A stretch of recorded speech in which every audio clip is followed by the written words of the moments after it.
Hello, welcome to నానమ్మ వంటకాలు. ఇవాళ నేను వెజిటబుల్స్ తోటి చీలా చేస్తున్నాను చూడండి.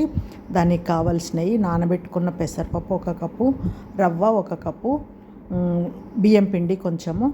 వెజిటబుల్స్ మన ఇంట్లో ఉన్నాయి ఏ ఉంటే అవి వేసుకోవచ్చండి. నేనైతే క్యారెట్, క్యాప్సికమ్, ఆనియన్, పచ్చిమిర్చి, ఇట్లా కొత్తిమీర, కరివేపాకు అట్లా వేసుకున్నాను చూడండి. పెసరపప్పు అయితే నానబెట్టుకోవాలి. ఒక 2 గంటలు, గంట ముందు నానబెట్టుకున్నా సరిపోతుందండి. నానబెట్టుకొని ఇట్లా కొంచెం బరకగా గ్రైండ్ చేసుకొని తీసుకున్న బియ్యం పిండిలో కలిపేసుకోవాలి. పచ్చిమిర్చి, అల్లం ముక్క గ్రైండ్ చేసుకోవాలి కొంచెం బరకగానే, అది కూడా కొద్దిగా. చూడండి, అంత అల్లం ముక్క తీసుకున్నాను.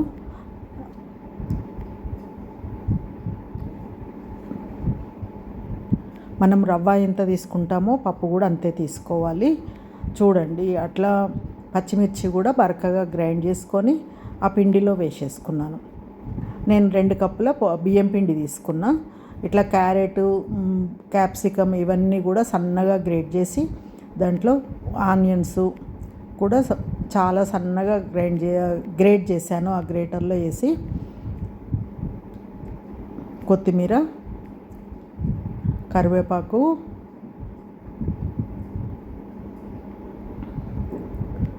ఇప్పుడు పెరుగులో నానబెట్టుకున్న రవ్వ, బొంబాయి రవ్వ, మనం ఉప్మా చేసుకుంటాం కదా ఆ రవ్వ, పెరుగు ఒక 2 స్పూన్లు, నేను వేస్తున్న స్పూన్ తోటి 2 స్పూన్లు వేసుకొని కొంచెం అంతా కలిపినాక కొద్దిగా వాటర్ వేసి నానబెట్టుకున్నాను నేను. ఇప్పుడైతే జీలకర్ర వేస్తున్నాను చూడండి.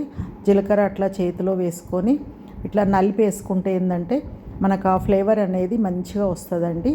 ఆ స్మెల్ అదంతా మనకు పిండికి చాలా బాగా పడుతుంది. ఇప్పుడు తగినంత సాల్ట్ వేసుకోవాలి దీనికి. నేనైతే 1.5 టీ స్పూన్ వేస్తున్నాను చూడండి. మనకు సరిపోయినంత మీరు తినేదాన్ని బట్టి వేసుకోవచ్చు.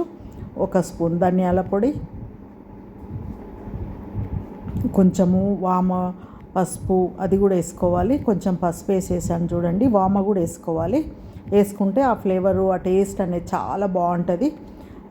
ఈ వెజిటబుల్ చీలా ఎవరైనా తినొచ్చండి. మంచిగా మృదువుగా ఉంటుంది, పైన కొంచెం క్రిస్పీగా, లోపలంతా మృదువుగా, హెల్దీ కూడా.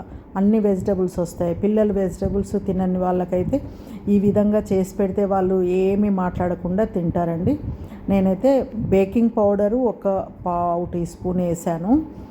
ఇది ఆప్షన్ అండి, వేసుకుంటే వేసుకోవచ్చు, వదిలేస్తే వదిలేసేయచ్చు. దీనికి ఇట్లా వేసి అంతా కలిపేసుకోవాలి. పిండి ఆ విధంగా ఆ కాన్సిస్టెన్సీలో కలుపుకోవాలి అంతా. మనకు కొంచెం జారుడు ఉంటే సరిపోతుంది. నేనైతే ఇట్లా దోశ పేనం పెట్టుకొని కొంచెం నేనైతే నెయ్యి వేసుకొని చేసుకుంటున్నాను. ఆయిల్ అయినా వేసుకోవచ్చు. ఫస్ట్ అట్లా కొంచెం వేసేసుకొని పిండి ఒక మామూలు సైజు వేసుకోవాలి. మరి పల్సగా రాదండి, కొంచెం స్ప్రెడ్ చేసుకోవాలి మెల్లగా. ఆ విధంగా స్ప్రెడ్ చేసుకొని పైనంగా కొంచెము ఆయిల్ వేసేసి మూత పెట్టేసేయాలి.